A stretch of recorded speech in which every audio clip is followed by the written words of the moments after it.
अस्सलाम वालेकुम नाज़रीन, आप देख रहे हैं पावर शो में हूँ लीना शिगरी। नाज़रीन, आज मनी लॉन्ड्रिंग केस जो हाई प्रोफाइल केस है उसके हवाले से आज शहबाज शरीफ साहब, वज़ीर आज़म पाकिस्तान और वज़ीर आला पंजाब जनाब हमज़ा शहबाज साहब की जो अबूरी ज़मानत है उसमें तौसीह दे दी गई है 11 जून तक। और आज एक ज़िमनी चालान जो है वो पेश किया गया। FIA कहती है गिरफ्तारी उनको चाहिए। साथ साथ अदालत की जानिब से सलमान शहबाज जो वज़ीर आज़म के साहबजादे हैं और गुज़िश्ता कुछ दिन कबल जो है वो उनके साथ तुर्की के दौरे पे भी बतौर स्टेट गेस्ट जो है वो मौजूद थे। आज उनका नाम ताहिर नकवी, मलिक मकसूद के दोबारा वारंट गिरफ्तारी जो है वो जारी कर दिए गए हैं। दूसरी जानिब हम ज़रा बात करना चाहेंगे, जो गुज़िश्ता रोज़ एक नोटिफिकेशन सर्कुलेट हो रहा है सोशल मीडिया पे, उस पर बड़ी बहस छिड़ चुकी है। उस हवाले से जो वज़ीर आज़म शहबाज शरीफ साहब की जानिब से सिविल सर्वेंट्स की अहम ओहदों पर जो पब्लिक ऑफिस होल्डर्स हैं उनकी इन शॉर्ट्स वेरिफिकेशन और स्क्रीनिंग का जो इख्तियार है वो इंटेलिजेंस एजेंसी के हवाले जो है वो कर दिया गया है। उस पर बड़ी एक बहस छिड़ी है ऑन सोशल मीडिया। इस पर ज़रा समझने की इसको कोशिश करेंगे और साथ साथ इस हवाले से भी बात करेंगे कि सदर आरिफ अलवी साहब ने जो नैब और साथ साथ इलेक्शन तरमीम के जो वो बिल थे उनको मंजूरी के बगैर जो है वो वापस भिजवा दिए। तो अब उनकी कानूनी हैसियत क्या हो गई है उन बिल की, क्योंकि उन्होंने एतराज़ उठाया है कि उनको आगाह इस हवाले से नहीं किया गया। साथ साथ सिविल सोसाइटी वो कहते हैं कि जी इवन वकला बरादरी से जो है इस पर मशावरत होनी ज़रूरी थी। ये आर्टिकल 46 की खिलाफ वर्जी है और आर्टिकल 17 का भी उन्होंने हवाला दिया कि ओवरसीज़ से भी ओवरसीज़ पाकिस्तानियों से वोटिंग का हक से उनको जो महरूम किया गया है तो वो आइन गारंटी करता है। फैसल चौधरी साहब माहिर कानून है, वो आज इस वक्त हमारे साथ स्टूडियोज़ में मौजूद हैं। सर अस्सलाम वालेकुम, thank you so much for joining Faisal साहब। फैसल साहब, नोटिफिकेशन से ही शुरू कर लेते हैं। जो आप चूँकि वकील हैं तो सर्विसेज लॉज इस हवाले से क्या कहते हैं? सिविलियन सुप्रीमेसी पे तो बड़ी अभी एक डिबेट छिड़ चुकी है, लेकिन इस बात की क्या सर्विसेज लॉज इजाज़त देते हैं और रूल्स क्या मौजूद हैं कि इंटेलिजेंस एजेंसीज के हवाले जो है वो वेटिंग का एक अमल, और वेटिंग भी बता दीजिएगा कि क्या है? देखिए, बुनियादी तौर पे जो कानून जहाँ तक मुझे इल्म है उसमें तो कोई ऐसा किरदार किसी भी खुफिया एजेंसी का नहीं दिया गया है।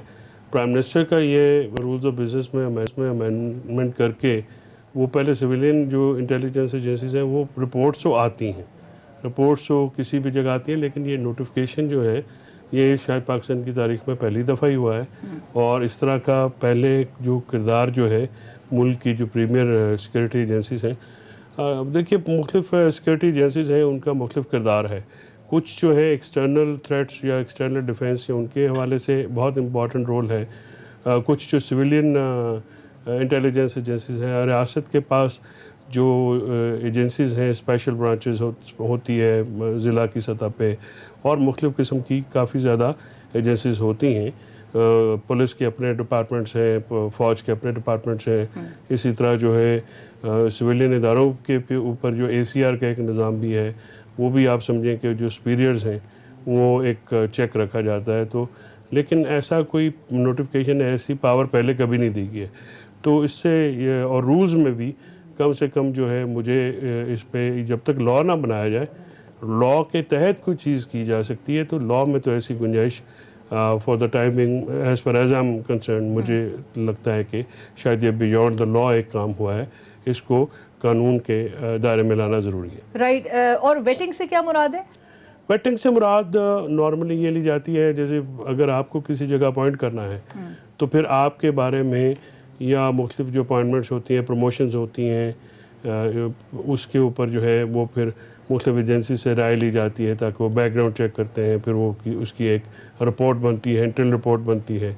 वो रिपोर्ट जो है वो जो फैसला करने में ताकि किसी भी शख्स के किरदार के बारे में, बैकग्राउंड के बारे में, उनकी जो मामलात हैं वो चेक किए जा सकें, और काफ़ी डिटेल रिपोर्ट होती हैं ये। राइट। और पहले ये अमल जो है पब्लिक ऑफिस होल्डर्स की ये स्क्रीनिंग का अमल जो है ये किस इदारे के पास था? गालिबन IB के पास? मेरा ख्याल में ये सिविलियन जो इंटेलिजेंस एजेंसीज थी उनके साथ किया जाता था मेरा, और स्पेशल ब्रांच है उससे किया जाता था। और एक हद तक जो सुपीरियर कोर्ट्स के जो जजेस वगैरह अपॉइंट होते हैं उसमें तो एक रोल रहता था। और लेकिन ये जो इसको बाकायदा नोटिफाई किया गया है वो नोटिफिकेशन पहले कभी सरफेस नहीं हुआ या हमारी नज़र से नहीं गुजरा। Right sir. और एक लास्ट में इस हवाले से कि क्या ये अदलिया पर भी अप्लाई करेगा?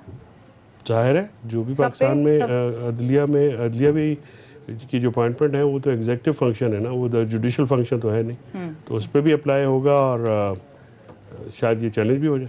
अच्छा, बहरहाल इस पे लेट्स सी एक और भी सवालात इस पे बड़े उभर रहे हैं कि काबीना की क्या मंजूरी के बाद ही फैसला किया गया, और क्या क्योंकि मखलूत हुकूमत है तो क्या सबकी मशावरत से ये फैसला किया गया, और क्या पाकिस्तान मुस्लिम लीग नवाज का अगर इनफरादी भी ये फैसला है वज़ीर आज़म पाकिस्तान का, तो फिर क्या उन्होंने अपनी जमात से भी ये मशावरत इस पर की थी कि नहीं? बहरहाल तारिक फजल साहब अगर उन्होंने कहा था हमें ज्वाइन करने के लिए, तो उनसे बात हो सके तो हम उनसे ज़रूर ये सवाल करेंगे। लेकिन वज़ीर आज़म और वज़ीर आला पंजाब के हवाले से आज जो 11 जून तक उनको अबूरी ज़मानत इंटरिम बेल यानी जो मिली है, अबूरी ज़मानत का मकसद क्या होता है फैसल साहब? देखिए जी, नॉर्मली तो जो अबूरी ज़मानत है उसको किया जाता है कि अगर कोई उसकी 2-3-4 बुनियादी लवाजमात हैं कि कोई उनको ह्यूमिलेट करना चाहता है, कानून के ख़िलाफ़ जो है उनकी अरेस्ट चाहता है, पॉलिटिकली मोटिवेटेड है। लेकिन इस केस में अबूरी ज़मानत का जिस तरह से अदालत भी जो ट्रायल कोर्ट है जिस तरह से बहिमाना इस्तेमाल वो कर रही है, ये भी मैंने कभी पहले नहीं देखा कि आप एक अनलिमिटेड टाइम पीरियड के लिए अबूरी ज़मानत के ऊपर छोड़ दें, और अबूरी ज़मानत पर तरीक़े पड़ रही हैं। और इस केस में और ये कितने ड्यूरेशन के लिए होती है अबूरी ज़मानत? देखिए, ये शॉर्टेस्ट पॉसिबल टाइम के लिए होती है। इसका तो मकसद ये होता है ना कि किसी के साथ ज़्यादती ना हो। इसका लॉ में नहीं है, तो जो गुंजाइश जो है वो बाद में पैदा की गई थी, शुरू में थी भी नहीं।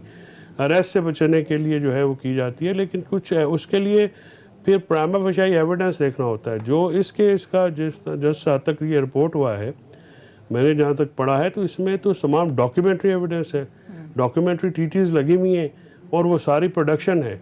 तो ये फीड ड्रैगिंग कहते हैं हम इसको अपनी टर्म में, यानी पाँव खींचना।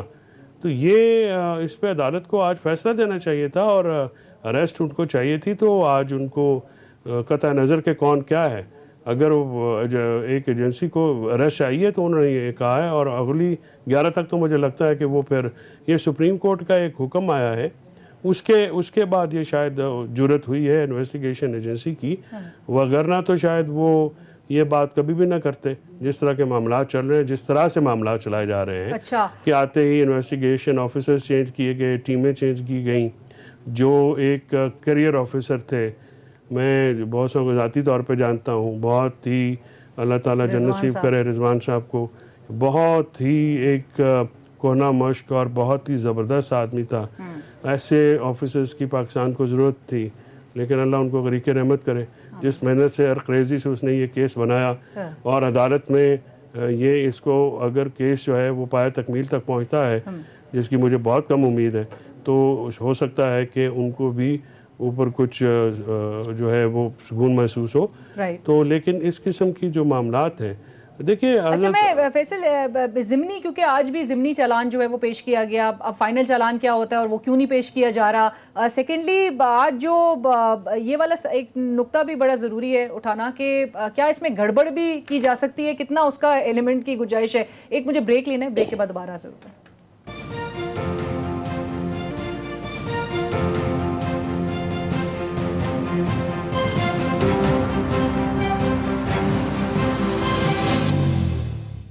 Nazi, welcome back after break. Faisal साहब, ब्रेक से पहले जो मैं बात कही थी कि आज चूँकि ज़िमनी चालान पेश किया गया और फाइनल चालान अभी तक नहीं पेश किया जा रहा, तो चालान में क्या गड़बड़ होने के भी चांसेस होते हैं? Alina, when there is delay there is गड़बड़, और जो जहाँ पे डिले ज़्यादा हो जाता है, और जिस तरह से ये हो रहा है, ज़िमनी चालान का क्या मतलब है?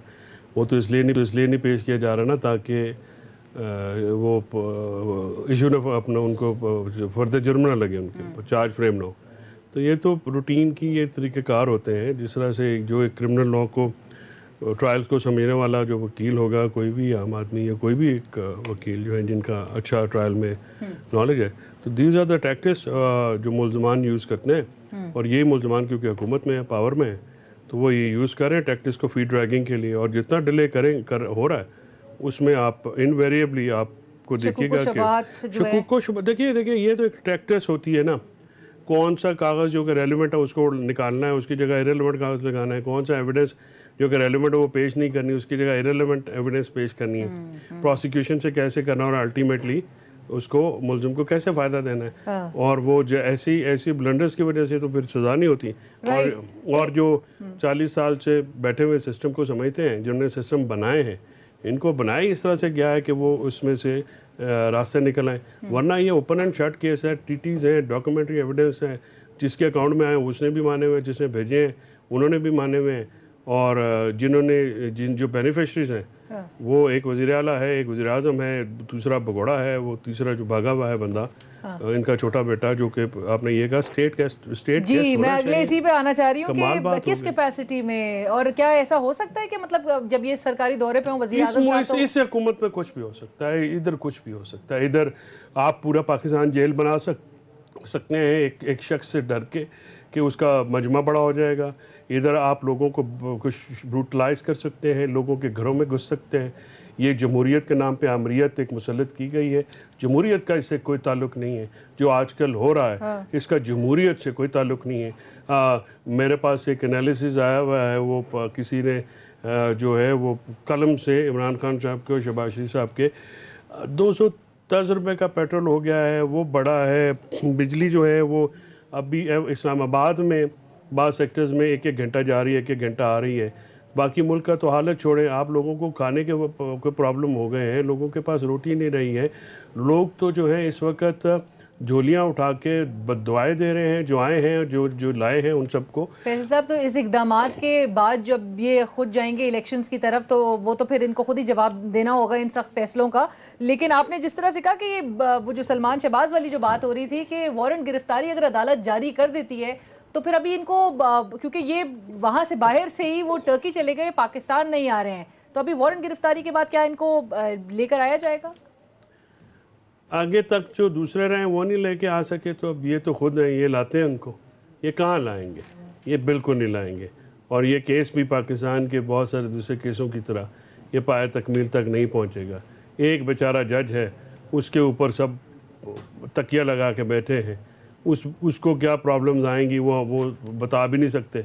जजेस ऐसे हसार में होते हैं, नहीं, लेकिन उसको क्या क्या जो कि वीडियोस बना ली जाती हैं, जो कि थ्रेट किए जाते हैं, एक ट्रैक रिकॉर्ड है पूरा, पीछे एक हिस्ट्री है।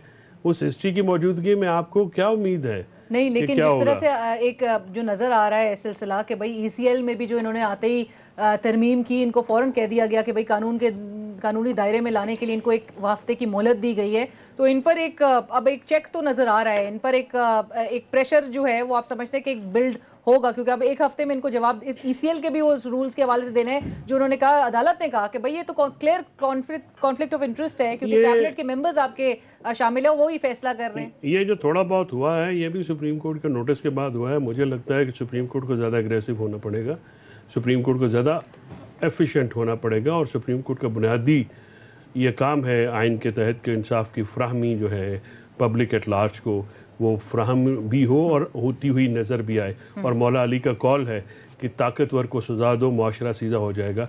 तो वक्त आया है, वक्त है, ताकतवर को सज़ा दीजिए ताकि आम लोग जो है वो आप पे एतबार कर सकें, मुल्क पे एतबार कर सकें और अपने आइन पे एतबार कर सकें।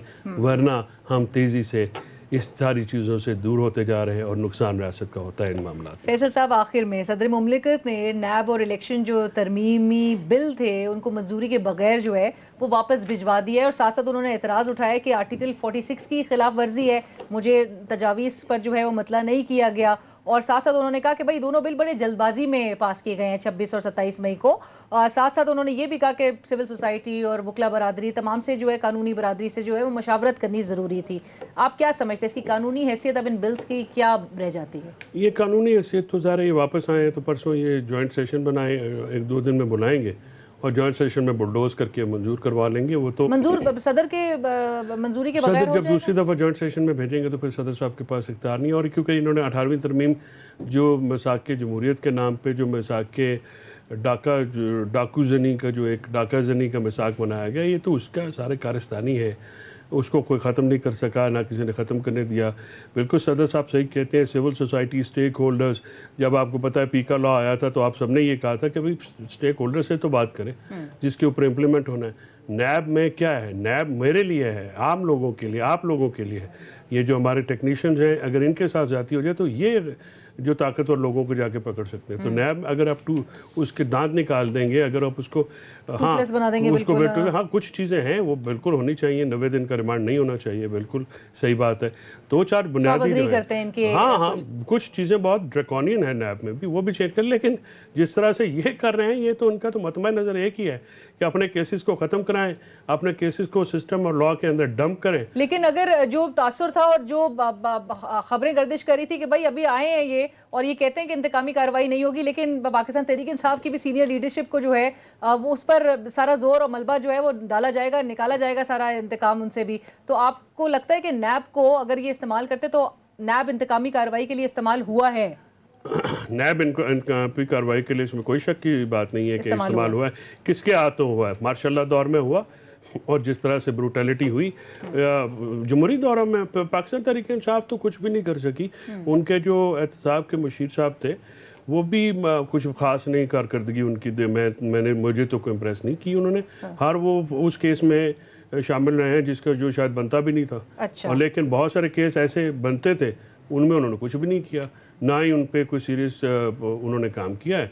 बस आइबा शाही होती रही है इस सारे मामले में। और ऊपर से जो नैब की जो अपनी मामलात हैं, हाँ। नैब भी कोई सीरियस काम करने के लिए तैयार ही नहीं है। लेट्स होप कि क्या आप ये आगे किस तरह से जाते हैं। Thank you so much Faisal साहब फॉर जॉइनिंग अस। इसी के साथ ही एक ब्रेक की तरफ चलेंगे, ब्रेक के बाद दोबारा हाजिर होते हैं।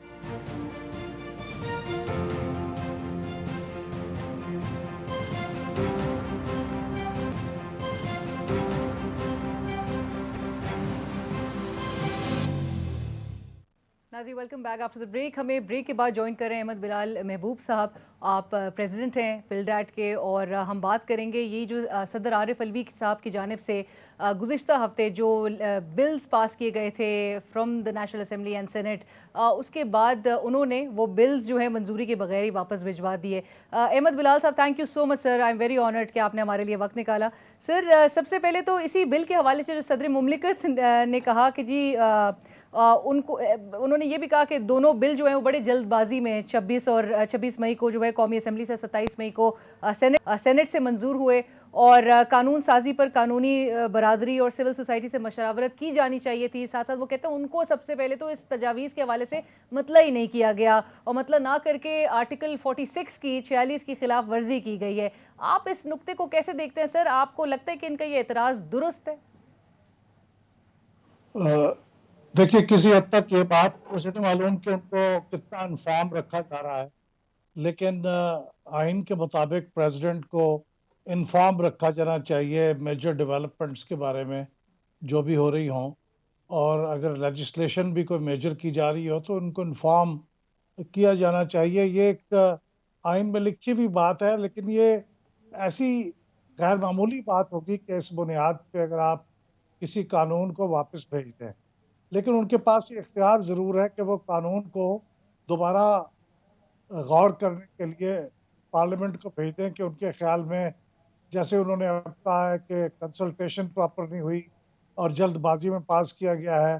बाज़ औक़ात तो सदर ये भी कहते हैं कि ये किसी आइन की शिक के साथ मुतसादिम है, तो उस वक्त ये वापस भिजवा देते हैं, और फिर अगर असेंबली दोबारा उन्हें वापस भेज देती है कि नहीं हम इसके ऊपर कायम है, या उसको तरमीम करके भेज देते हैं, तो फिर सदर साहब उसे एक्सेप्ट करने के और साइन करने के लिए पाबंद हैं। और अगर ना भी करें तो अब मुझे याद नहीं कि कितने दिन के बाद वो ऑटोमेटिकली वो कानून की शक्ल इख्तियार कर लेता है, लेकिन एक बार ये वापस भिजवा सकते हैं, और गवर्नर भी सूबाई कानून को ऐसे भिजवा सकते हैं। राइट, बट अहमद बिलाल साहब, आपको लगता है एक जो इम्प्रेशन क्रिएट हुआ कि ये बड़े जल्दी में ये बिल्स पास किए गए हैं, और एक तासुर यही मिलता है कि ये मौजूदा हुकूमत जो है गुज़िश्ता हुकूमत की किए हुए जो इक़दामात थे उनको अंडू करना चाहती है, और स्पेशली जो एक जवाज़ अब तहरीक इंसाफ उठा रही है वो ये है कि जी ओवरसीज़ पाकिस्तानी जिनकी तादाद तकरीबन 90 लाख के करीब है, उनको वोटिंग के हक़ से महरूम कर देना। सदर साहब ने भी ये कहा कि आर्टिकल 17 गारंटी करता है कि जी ओवरसीज़ जो पाकिस्तानी है उनको वोट का हक़ जो है वो दिया जाए। देखिए, ये जो जल्दबाजी वाली बात है ना, इसमें इतने ज़्यादा दम नहीं है, इसलिए कि माजी में हम देखते हैं खुद उस हुकूमत में जिस पार्टी से ताल्लुक़ है सदर मुमलिकत का, उन्होंने भी बहुत जल्दबाजी में और तमाम तर मुखालफत के बावजूद चीज़ें पास की हैं और पिछली हुकूमतों ने भी की हैं। वो उसमें वो इतनी बड़ी जस्टिफिकेशन नहीं बनती, हुकूमतें ये काम करती हैं। लेकिन यह दुरुस्त है कि ऐसा होना नहीं चाहिए, मशवरा होना चाहिए। और ये ओवरसीज़ पाकिस्तानीज़ का जहाँ तक मामला है, इसमें गुजारिश ये है कि इसमें सवाल हक का नहीं है, यानी राइट ऑफ वोट का सवाल नहीं है, क्योंकि राइट तो उनको बहरहाल हासिल है। सिर्फ इस वक्त एक फैसिलिटी चाहिए कि हम जहाँ पे रहते हैं बैरून मुल्क, वहाँ बैठे हुए वोट कास्ट कर सकें। ये फैसिलिटी उन्हें चाहिए। लेकिन हक अगर फर्ज करें वो पाकिस्तान आ जाए, जिस तरह हम पाकिस्तान में रहने वाले लोग, जहाँ हमारा पुलिस स्टेशन पे वोट दर्ज होता है, जी। हमें वहाँ जाना पड़ता है, जाके वोट डालना होता है, वो कर सकते हैं। लिहाजा हक हक तो इसके ऊपर क्वेश्चन नहीं हुआ। ये फैसिलिटी है जो वो चाह रहे हैं, वो फैसिलिटी ज़ाहिर है हक नहीं है, उसके लिए कोशिश की जानी चाहिए। लेकिन कुछ मसाइल हैं जो पिछले कानून के अंदर भी लिखा गया था, it was subjected to privacy and security of ballot. तो वो प्राइवेसी के बारे में और सिक्योरिटी के बारे में इलेक्शन कमीशन को कुछ क्वेश्चंस थे, लिहाजा उन क्वेश्चन को रिजॉल्व करना ज़रूरी है। मेरे ख्याल में ये जो कानून साजी हुई है ओवरसीज़ पाकिस्तानी, इसके बारे में ये करनी ज़रूरी नहीं थी, क्योंकि पहले भी इस कानून के अंदर एक गुंजाइश मौजूद थी कि इलेक्शन कमीशन अगर सिक्योरिटी और प्राइवेसी के बारे में मुतमईन नहीं है तो वो फिर ना करे इंतज़ाम उसका। राइट सर, बट सर आपके ख्याल में जो एक नुक्ता उठाया जाता है कि जी जो बैरूने मुल्क मुकीम पाकिस्तानी हैं वो बाहर मुल्क में रहते हैं, वहाँ के कानून जो है उनके ऊपर एप्लीकेबल होता है, पाकिस्तान में रहते भी नहीं हैं और फिर यहाँ के वोटिंग में उनको शामिल करना या उनका अमल दखल होना, लोग कुछ बड़े उस पर बड़ा अपोज करते हैं इस चीज़ को, इस इकदाम को कि नहीं, उनको नहीं होना चाहिए उनको कोई हक हासिल। आप समझते हैं कि ये बात दुरुस्त है? पार्टली ये बात दुरुस्त है। ख़ासतौर पे देखिए, इस बारे में आप अगर कानून बनाते हुए कुछ शराइत लगा सकते हैं। मिसाल के तौर पे कुछ मुल्कों में ये भी शर्त होती है कि वो टैक्स दे रहे हैं उस मुल्क के अंदर, क्या उनका मुल्क के अंदर स्टे एक सर्टेन पीरियड में रहा है, क्या उन्होंने पाकिस्तान मुल्क को विजिट किया है कुछ अरसे में।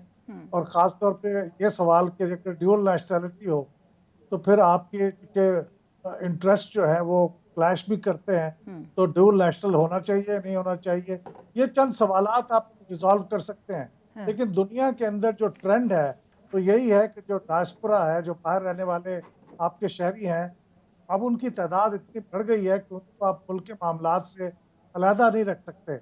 अगर वो वोट देना चाहते हैं तो मेरे ख्याल में उनको फैसिलिटी देनी चाहिए। खुद इंडिया में बहुत अरसा रेजिस्ट होता रहा, अब वहाँ पे भी कंसिडर हो रहा है, बांग्लादेश में भी हो रहा है, तो हमें भी सोचना चाहिए। लेकिन ज़ाहिर है उसकी सिक्योरिटी और प्राइवेसी का इंतज़ाम करने के बाद ऐसा किया जा सकता है। बिल्कुल सर, मैं एक और चीज़ आपसे ज़रा पूछना चाह रही हूँ और आपके भी नज़र से गुजरी होगी, पूरे पाकिस्तान में खलबली सी ज़रा मची है इस बात पे कि 8300 जो ये नंबर है, इस पे जब CNIC आपका भेजा जा रहा है आईडी कार्ड नंबर, तो इंतखाबी हलके जो हैं उनमें रद्दोबदल की बात आ रही है। मैंने खुद भी पर्सनली ये मैसेज करके देखा तो मेरा इंतखाबी हलका जो है वो लाहौर मॉडल टाउन में आ रहा है, जहाँ मेरी कभी रिहाइश नहीं रही। तो ये क्या मामला आपके ख्याल में ये इस वक्त सरफेस किया है और क्यों ऐसा चेंजेस एकदम से देखने में आ रही है? अच्छा, ये बड़ी मेरे लिए भी हैरानी की बात है, मैं भी इसे चेक करके देखूंगा। लेकिन मैंने लोगों की शिकायत तो सुनी है काफ़ी जी, लोगों की क्योंकि कराची से भी बड़ी ये आवाज़ें बात आ है। रही हैं सर कि नॉर्थ अज़ाबाद कोई हल्के का जो वोटर था उसका अजीज़ाबाद में आ गया, तो बड़ी इस किस्म की आवाज़ें ऑल अक्रॉस पाकिस्तान से इस वक्त आना शुरू हो चुकी हैं। या तो ये कोई टेक्निकल ग्लिच है, लेकिन बहरहाल ये अभी प्रिलिमिनरी वोटर लिस्ट है, जी इसके अंदर ओपन है, इसके अंदर चेंजेस, जी। और अगर ये वक्त गुजर जाएगा इसके बाद भी वोटिंग लिस्ट में चेंज हो सकती है। लेकिन ये इतनी बड़ी तादाद में इस तरह से गलती का निकलना, ये तशवीश की बात है, ये होना नहीं चाहिए। और अगर ऐसे हुआ तो मेरे ख्याल इलेक्शन कमीशन को फौरी तौर पे इसको रिड्रेस करना चाहिए। ये तो बड़ी सीरियस बात। ये सीरियस बात है, आप समझते तशवीश की बात है सर? इसको इस बात से जोड़ना कि ये कोई साजिश हो रही है और जो लोग इसको एक इंप्रेशन क्रिएट करना चाह रहे हैं, ये तो गलत होगा मेरे ख्याल से। अगर आप कहते हैं कि टेक्निकल ग्लिच है और तशवीश की बात है और ये एड्रेस होनी चाहिए, जोड़ा तो नहीं जा सकता कि कोई साजिश हो रही है और जो जो जो मुखालफिन है इस मौजूदा हुकूमत के। मेरे ख्याल में ये अगर साजिश भी होती तो ये इलेक्शन से इतना पहले हो जाती कि उसको डिटेक्ट किया जा सकता, ये फिर बहुत बुरी कोई साजिश है, तो बहुत स्मार्ट भी नहीं है। बहुत स्मार्ट तो भी मेरे नहीं ख्याल में ये साजिश नहीं है, गालिबन ये गलती है और ये कोई टेक्निकल ग्लिच है। जैसे आपने कहा कि आप तो कभी मॉडल टाउन लाहौर में नहीं रही, आपका वहाँ पे नाम आ जाना अमूमन ये होता है कि आपका परमानेंट एड्रेस और टेम्पररी एड्रेस के दरमियान एक कंफ्यूजन होता है कि एग्जैक्टली। आप पास का टेम्पररी एड्रेस पे आपका नाम दर्ज हो जाता है, आप परमानेंट पे चाहते हैं, लेकिन जहां आप कभी रहे नहीं उसका नाम का आ जाना, ये भारत इलेक्शन कमीशन को फौरी तौर पे देखना चाहिए और मैं भी खुद करके देखूंगा और इसकी तरफ हम सबको तवज्जो दिलानी चाहिए इलेक्शन। बिल्कुल 8300 पे CNIC नंबर अपना भेज के ये लिस्ट पूरी उसकी डिटेल सामने आ जाएंगी। अहमद बिलाल साहब, एक और चीज़ जो इस वक्त मौजूदा हुकूमत को सख्त फैसले लेने पड़ रहे हैं और एक तरफ से तहरीक इंसाफ जो है वो चाहती है कि फौरी इलेक्शंस करवाए जाए।